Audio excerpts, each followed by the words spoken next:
Dear viewers and listeners, you are most welcome to our special program, a talk show. And here, I am here, Mujahid Rashid, who will be holding this talk show. But still, I'll be with Dr. Zehri. He is from the Aga Khan Hospitals here in Dar es Salaam. In this talk show, Dr. Zehri is going to talk about the problems which is basically it happening in our societies as well as everywhere, especially in kidney stones. Dr. Zehri is specialized in kidney stones. Now, we are going to get more from Dr. Zehri about this kind of disease that is kidney stones. Let me welcome Dr. Zehri so as to greet you, my dear audience. Dr. Zehri, this is your time to greet the audience. Thank you, Mujahid. Thank you very much. Very good afternoon to everyone. I'm Dr. Aliakber Zehri, and I'm a urologist working in Aga Khan Hospital from last 14 years. And I'm also an associate professor in the Aga Khan University, East Africa. So we'll discuss, as Mujahid mentioned, very interesting topic and a common here that I see daily in my clinic and hospital visits. Yes. Thank you very much, Dr. Zehri. Hope also my audience have understood very well what you have spoken about. As I said before, Dr. Zehri, that today we are going to discuss about kidney stones. Yeah. So we would like also to know how kidney stones are common in Tanzania as well as in the world. Yeah, thank you very much. Kidney stone is one of the common disease all over the world, especially we call it stone belts. In Tanzania comes into the stone belts. It is around 5 to 20%, but in an average 12% they are saying. We are lacking very authentic results from the population in Tanzania, but there are few studies by Professor Makani done long time ago in Muhimbili University, and their findings was also that in Tanzania the prevalence of stone is almost matching with the other parts of the world. Okay. It is more common in the males as compared to females, and around, as I mentioned, 12%. Thank you very much, doctors. How you have mentioned how common is this in Tanzania especially. Also, I would like to know, there are some disease, sometimes we say that these diseases, especially maybe when the person is aged, maybe 60s, 70s. What about to the kidney stones? Yeah, very, very good question. So kidney stones are more common in middle-aged people, but it can happen. There is no specific age related that they are more common in middle age, but you can find stones in early childhood. You can find stone in the late ages, and mostly late ages, especially infectious stones. So there are types of stones, and common age maybe from say 35 to 50 years. These are the most common ages that they can form stones. It's not most age related, but there are risk factors, other risk factors. Yeah, age is one of them. There are other risk factors also we'll discuss in the field. Okay, right. Dr. Zehri, for example, I want to, maybe the malaria want to attack me. So there are some primary signs or symptoms that I can think that maybe this is malaria. Let me go to the doctor so as I can see. Now, what about the kidney stones? How a person can realize maybe the symptoms of maybe this is the symptoms or maybe the signs that I'm going to be affected with the kidney stones? Is there any significant that a person can realize? A very good Mujahid question. Yeah. I think this is one of the important that somebody needs to know. Stones, if we see, there are certain stones which are asymptomatic, because if you see the kidney system, so there is a kidneys coming down to the ureters, and then the urinary bladder and urethra coming out. So if any stones within the kidney in the lower part, which is it's not blocking, most of the time they are asymptomatic. They may cause infections. So one of the common reason is pain. the patient will present with the pain and excruciating pain when they comes into the ureter. Colicky, we call it colicky pain, and the patients will move here and there, and it's severe pain. That is when it moves down into the ureter. But if it is in the kidneys, it can cause infection. The patient may present with the fever, patient may present with the urinary problems, burning micturition, patient may present with the blood in the urine, and also sometimes recurrent urinary tract infections patients present because of the stones. Patients may sometimes present with the very signs of syncope, or because of these stones can cause infection and lead to kidney damage and renal failure. They may present with the edema that you see that everywhere is swelling. Okay. So there are various signs and symptoms of the stones. The common ones are as I mentioned. Thank you very much, dear viewers and listeners. We are here in our talk show with Dr. Zehri, who is explaining more about kidney stones, as well as how you are following him. And what is important is only we have to gain from what the doctor is talking about, because as he said that this is common in Tanzania, but not only in Tanzania, as well as in the world. And the age, the one who is to be infected is like how also Dr. Zehri has also mentioned about it. Doctor, we all know for example, now I'm suffering from this, okay? I don't know now how should I get the treatment on this? Yes. Yes. Okay. So for example, why the stones? Most common reason for this, why the people are having the stones is taking less water.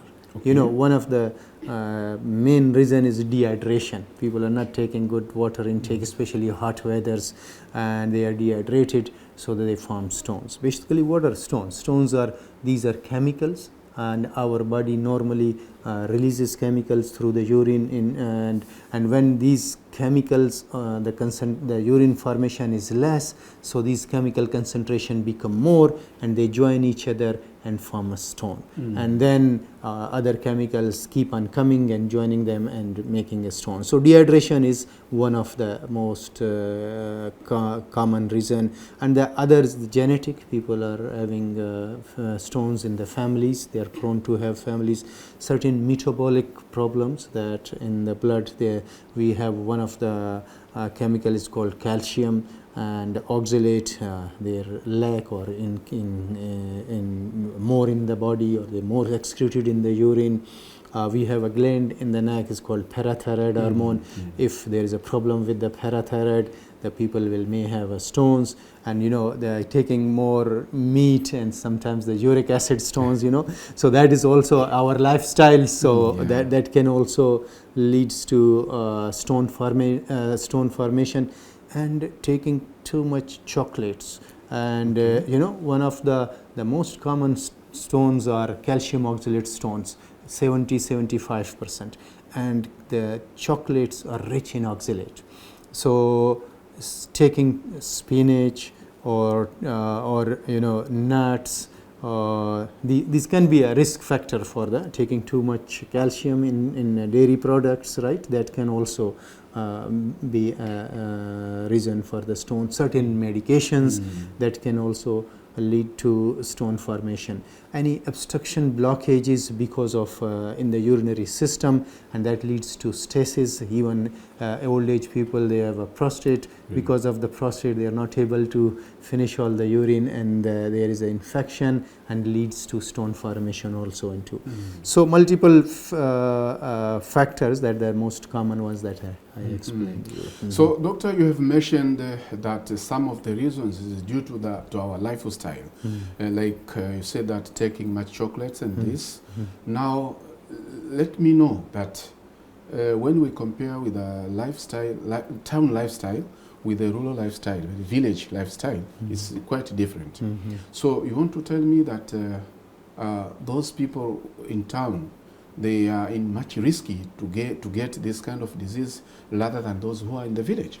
Yeah, maybe yes. One of the nowadays factor is called metabolic syndrome. So if obesity, some people are obese, that also can leads to a reason. But dehydration, if for example is maybe as you said in the peripheries people are working and there is no shed over them, they are open sun, you know, so they are more dehydrated. Yes, healthy lifestyle reduces the risk, but on another end, if they are dehydrated, they may have again a risk factor for the stone formation. But definitely, healthy or stable life, maybe lifestyle will reduce the risk. Definitely. All right. Now, if there are any like when we go to the health centers. They are telling us that you have to sleep with maybe with a net so that the mosquito should not attack you, so to get malaria. Now, what are the precautions that a person should guard himself so as to not to get these kidney stones? Is there any precautions maybe you people are telling us so that we can avoid from getting the kidney stones? Yes, yeah, definitely. Well hydration. The best prevention for the stone is the well hydration. Now, how somebody knows? You know, this is the most common questions from the people that they are when come, especially patients ask that we are saying take 2 liters, 3 liters, you know, of water. Yeah. Say, okay, doctor. So, what is the best that I would say that is it 3 liter, 2 liter? This is just an estimation that we say that 2 liter or 3 liter. So what is best, because it is different for different people. If somebody is working outside, he's sweating, you know, he needs more water. If somebody is living in a AC environment, maybe he needs less water. So how we know whether we are well hydrated or not? So the most important thing is color of urine. If somebody's color of urine is white or very light yellow, then it means he is well hydrated. Now, how you know that, why that? So if you start observing, for example, if somebody is taking 2 liter according to his work, and within 2 liters, if his urine color is not white, it means he is short of water. So the next day he can increase and see how. So if according to everybody can estimate according to his job or his environment how he looks like, and if the first when you wake up in the morning, whatever color is the urine, that is acceptable. But after that, till you sleep in the night again, you try to make your urine white. Now you can estimate whether according to my environment, my job, I need 2 liters to make my urine white, I need 3 liters to make my urine white, or somebody who is working outside sweating like a laborers, they may need 4 or 5 liters, right? If somebody is living in a AC environment and you ask him to take 4 liters, so he will spend half of his time into the bathroom. You know, when you take more water, you have to go and urinate. That is normal. Several times. Yes, so that is normal. Yeah, and doctors, you much emphasize using water. Now, for example, those people who live in the village, they use well water, digging well water. And those people who live in town, basically they're using the special water from the factories and this. So these two people will be how?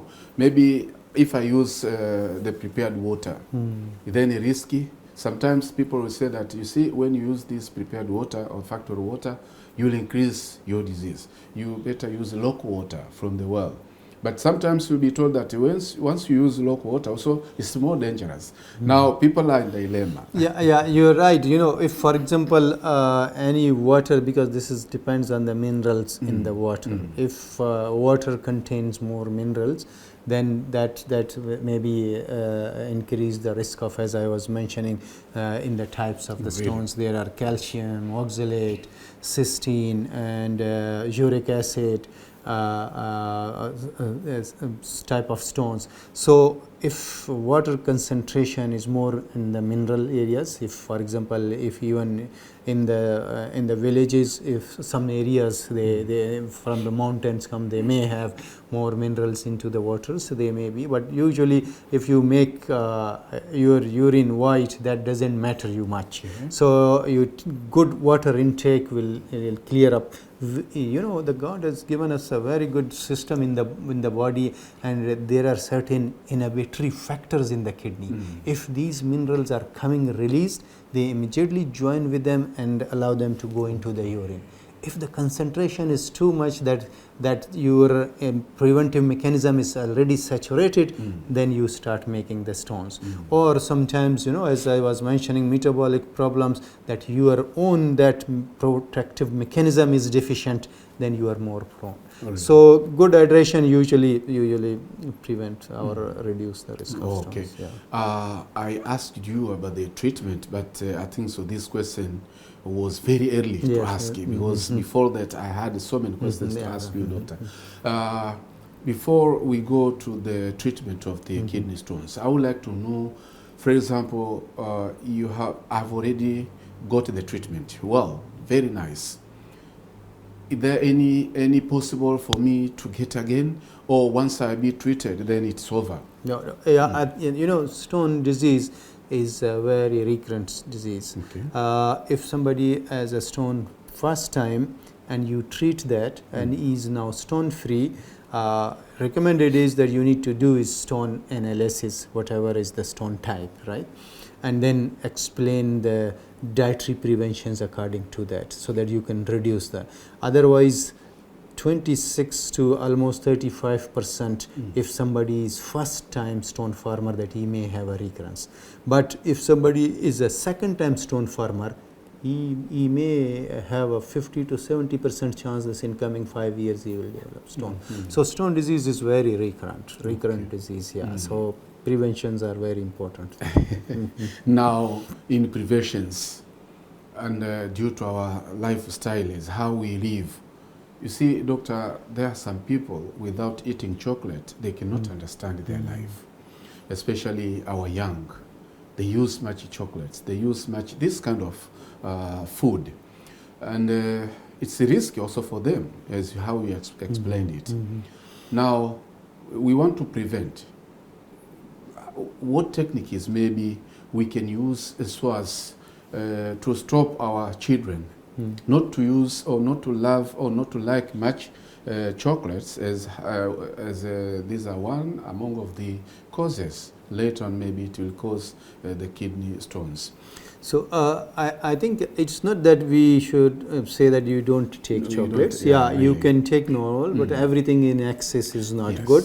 And if somebody has a stones and the stone was tested and it is calcium oxalate stone, then you can restrict somebody. You know, so that's why the patients when come to us, when we treat, that is the most common question, that what I need to drink or what I need to eat, what I need to don't take. So this explain me.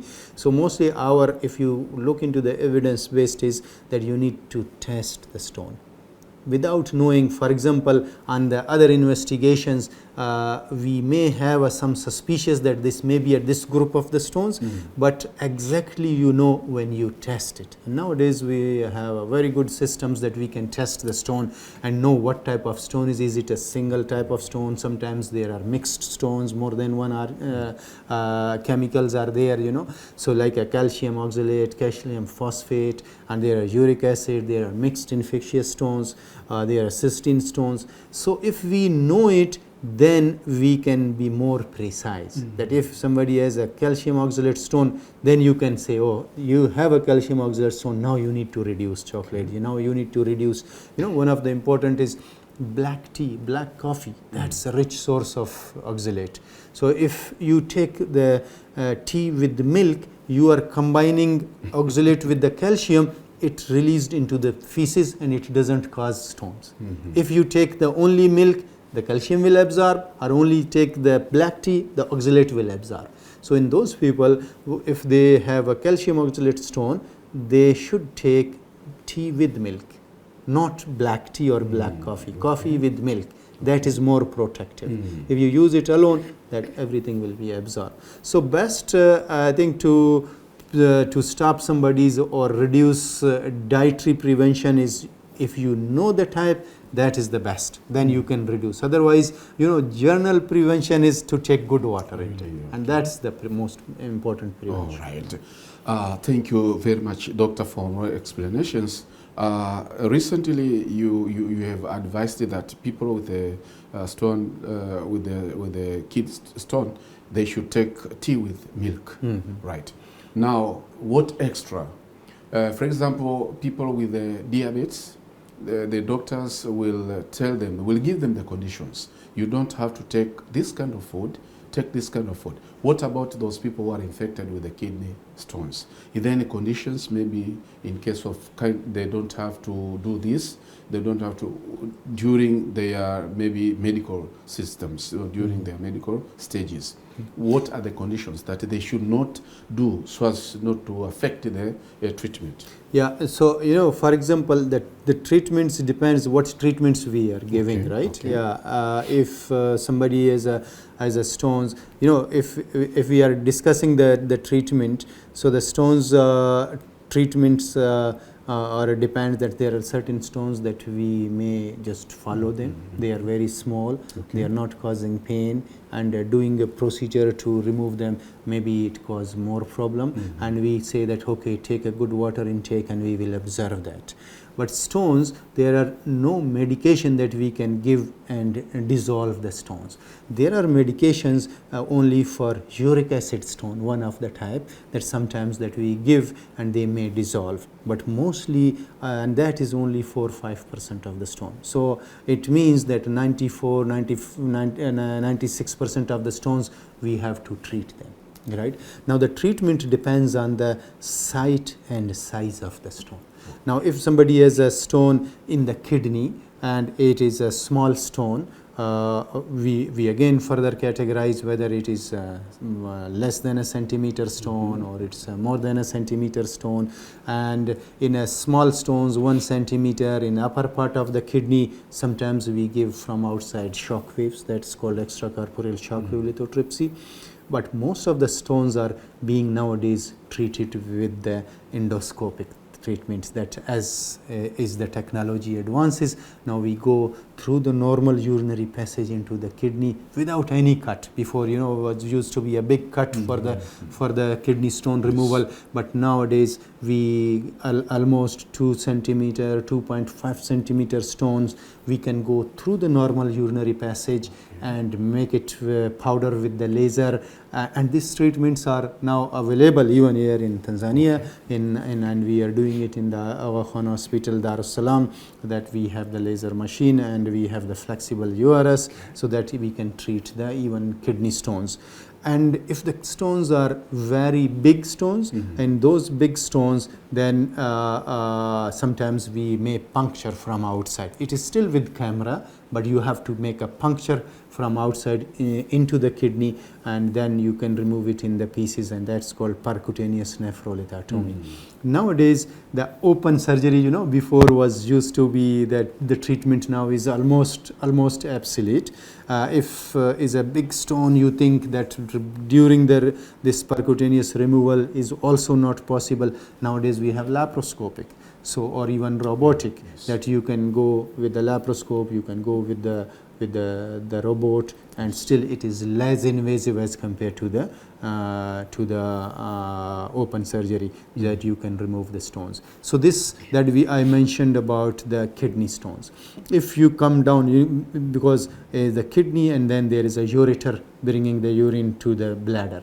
If stones in the ureter, if they are small, we have medications to give to increase the size of ureter, so the stones can go down and pass. So that we call medical expulsive therapy. But this has its own indication. For example, because this is a very careful treatment. If the stone is blocking in the ureter and causing back pressure, so this kidney is on risk, that this kidney may be in risk. So that's why we do know that whether his kidneys are still okay, stone size is less, there is no sign of infection, and then we give medication. But it's not that you give medication and say that go and there is nothing, but you need to follow. You need to follow him back, that's whether it is passed or not. You know what happened, Mujahid, sometimes stones block in the ureter, and because ureter is inside, usually ureter is painless, you don't feel the pain. So what will happen when it blocks the kidney, so there would be back pressure. Because of that back pressure, kidney dilates, and that dilatation gives the pain. So you know, the nature, the Allah has given us, the kidney tries to make more urine to push it down. If it doesn't go down, what will happen? The kidney stop making urine. And the kidney stopped making urine, there would be no pain. And the patient thinks that stone is passed, everything is gone. End of the day, when after 3 months, 4 months, or 5 months, or sometimes people will ignore it for years until they will do an ultrasound, and they came to know this kidney is gone already. So it's very important to follow, and if you are putting somebody on a medication. Yes. But if the stone is complicated, that is already made the kidney damage or they cause infection, then we have the camera through the urinary passage, as was for the kidneys, we call it ureteroscopy, we can remove and the next day patients are going to the to home. Sometimes we put a small tubes to allow passage of the residual stones and healing of the ureter, and then after 2-3 weeks we usually, as in a same day surgery, they come and we remove it. So now the technology is advances, you know, the treatments are also advances, and we in Tanzania also trying to cope with the, you know, definitely we may not be able to bring everything, but at least for the stones now we have good treatments available in Tanzania. Without cutting, we can even remove the stones. Really, thank you very much, doctor.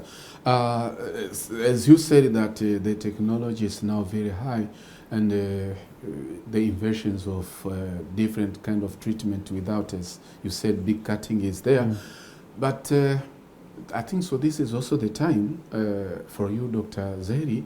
I want to use this opportunity. You should give also a lesson to the people. You see, especially those people who live in a rural areas, in the local areas. Sometimes they don't know that I'm affected with this kind of disease. Basically, they can go maybe to the local dispensary. Also, they cannot understand it due to the low maybe technology to discover or to understand this. So most of people find that we run and go to the local doctors, to those witch doctors, to the medicine men people, those. Now those people, they say, oh, you have been bewitched, oh, like this, like this. So people die because they don't know what are they suffering from. Now, what as a doctor, what are you advising these people? So once you see this kind of symptoms, you have to do A, B, C, D, because this is the problem. They should not run and going to the local witch doctors, where they can lose also their life. Yeah, so I think a very important question. So what do we think with somebody, as I was mentioning, if there is a pain, there is a urine problem, there are multiple reasons, but one of the reasons can be the stones. Stones mostly cause pain on the sides, and then it can radiate down to the bladder side, and they can present with the blood in the urine, they can present with the fever. So most important, we do an evaluation of the it is available most of the areas within an ultrasound. If a good ultrasound people, they can know whether is there any stone, or sometimes the stones in the ureter can't be seen on the ultrasound. So what they can see, if the kidney is dilated, so that's what they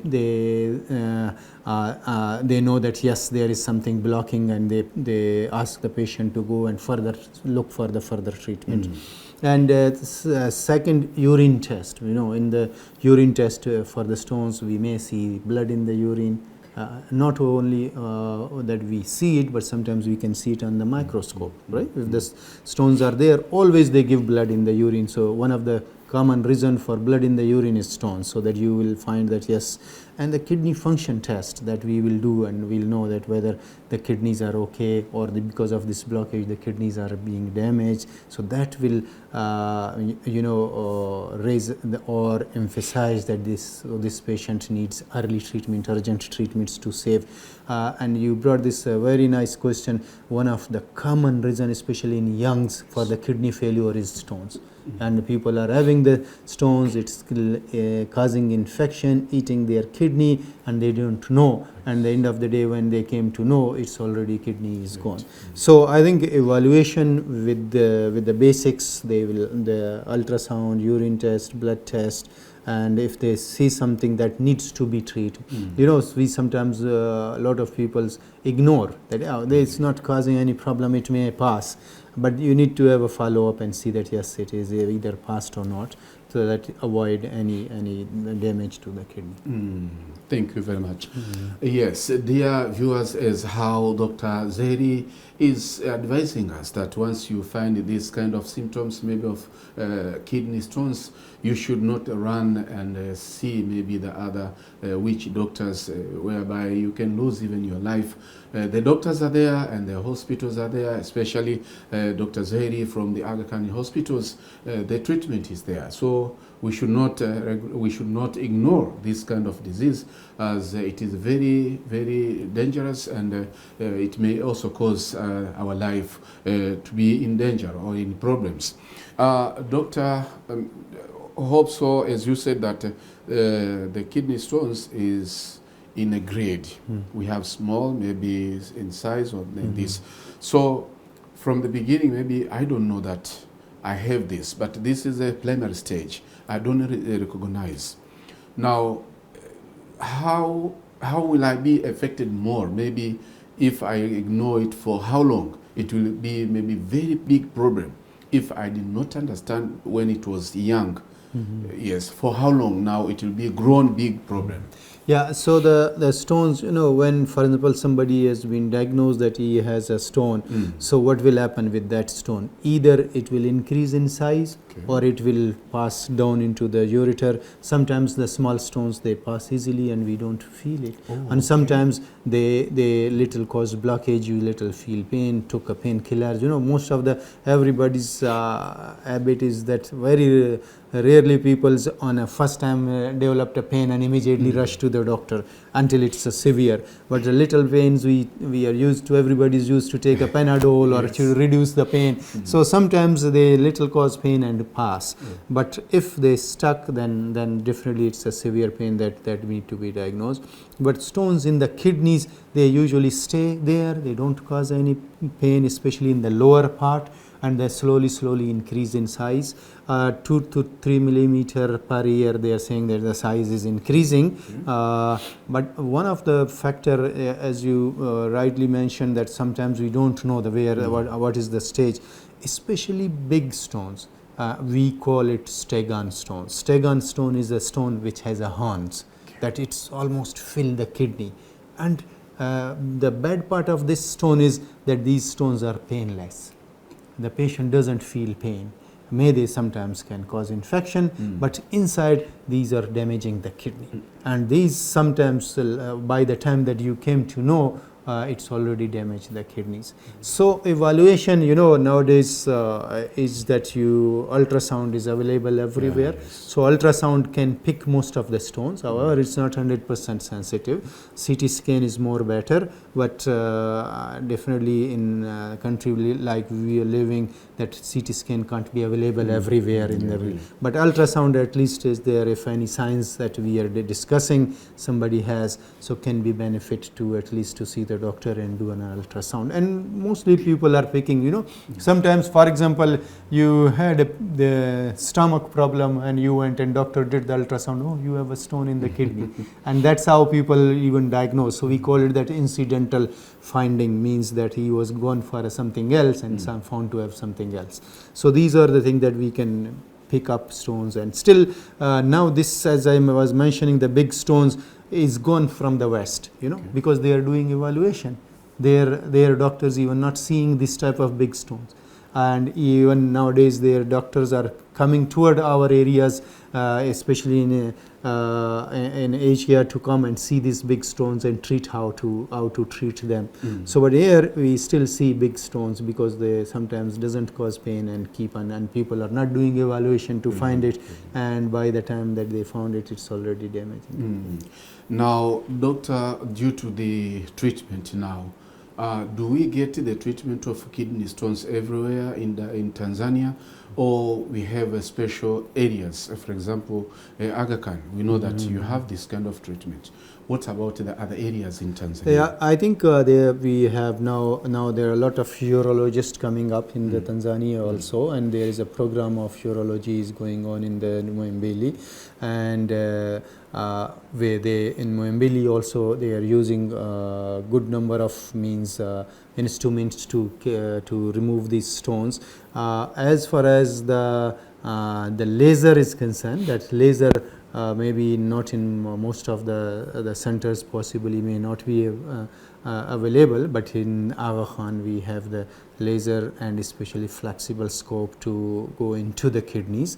The rest, yes, now in Bugando we have urology, in KCMC we have urology. So good number of urologists are there, and we are people have been treated with the cameras, and most stones, complicated stones or stones which sometimes that you want a more non-invasive that I need to treat and next day go home. So because these instruments are very expensive, and it's not that much expensive, but to maintain them, so continuity and maintenance is that you can buy it. A lot of scopes have been bought even in the public sector also, but to maintain him, to keep it usable for a longer durability is little a problem. So definitely private hospitals will maintain. So that's why we have in Aga Khan all especially for the stones, we have all the treatment options available. We have flexible URS with the laser. We can treat the stones in the kidney. We can treat the stones in the ureter, in the bladder. We can do the PCNL, as I was mentioning, big stones. We can puncture and remove it. And other option for even more bigger stones that needs laparoscopic, that also can be done. Yes. And what about the duration of the treatment once you have treated the patient? How long does it take for us to get to recover? Yeah, if we go with the very important question, if we do a laser surgery, so today we did it, tomorrow they can go home. If we did a PCNL, it's little invasive that you can puncture from outside, then patient may stay 2 to 3 days, 2 days or 3 days. Patients with the laser, they are doing normal activity. They are not restricted to stay at home. They can join, they can travel, they can walk, everything. They can lift weight. There is no problem with that. But in PCNL, or in open surgery, definitely we explain or we advise a little rest, maybe a 2 to 3 weeks for that. If the stone is completely treated, so they are stone free, then we will advise to take a good water intake. If you know the stone type, you explain the preventions and follow up at 3 months to see how they are doing, and 6 months and do an ultrasound. If there is nothing, then 1 year again you can do. So that's how we follow the patients. Sometimes, if there are patients, there are people that they say that we don't want to, a stone is bigger, but we don't want to do a PCNL, means to puncture from outside. So we can stage them. For example, we can go do laser, because even with the laser you can't do 3 hours, 4 hours. You can do 2 hours and remove a significant number of part of the stone, and then put him a stent and allow him to go do everything normally and come back after 3 to 4 weeks and do the second session to remove. So these are the options that we can offer and available for them. Oh, okay. We know, for example, I've got this kind of treatment and now I'm going back home and my activities may be cultivation. I have to cultivate in the shamba, in the farm. Is it okay? It can't affect, because again I have to stay the whole day on the sun while I'm in treatment of kidney stones. Yeah. So That's very important. So you need to make yourself hydrated, well hydrated. So you need to keep water and keep on drinking water.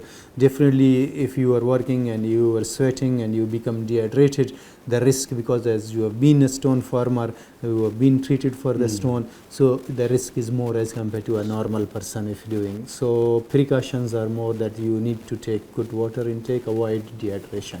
So that will help and prevent it. Thank you very much, Doctor.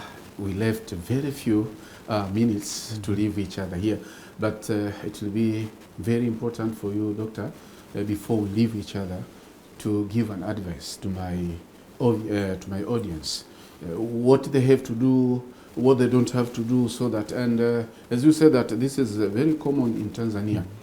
Since it is common, means anyone can get it.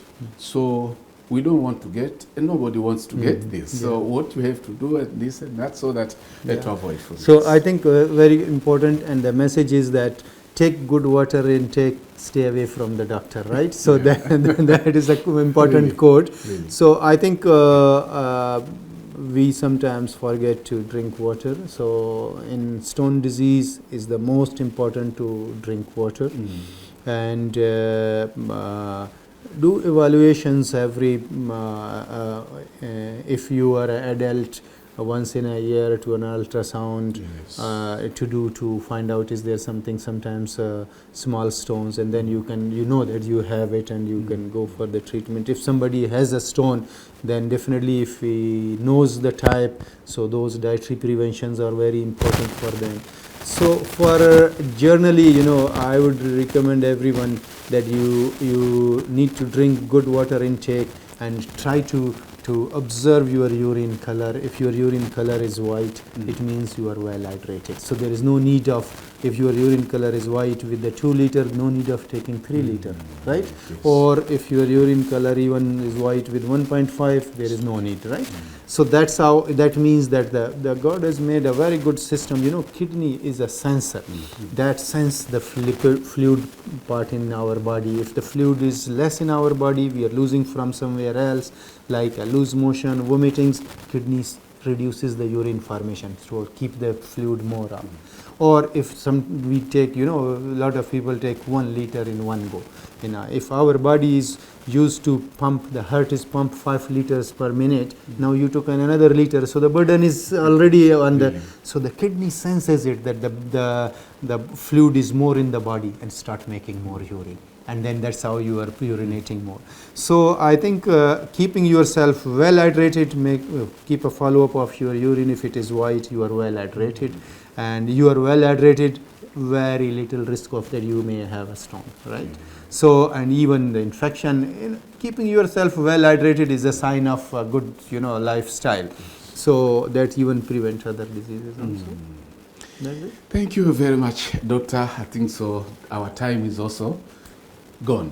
Thank you. Thank you very much. Thank you. Thank you very much. Thank you. Yes, dear viewers and listeners, we would like to thank you for taking your time and listening to Dr. Zehri, according to what he has explained us about the kidney stones. Dr. Zehri has spoken about the symptoms, but also how to prevent, and the treatment is available everywhere, how Doctor has explained us. You are with me, Mujahid Rashid Mujahid, but on behalf of Dr. Zehri, I would like to thank you and go on, keeping on watching IBM. Thank you very much.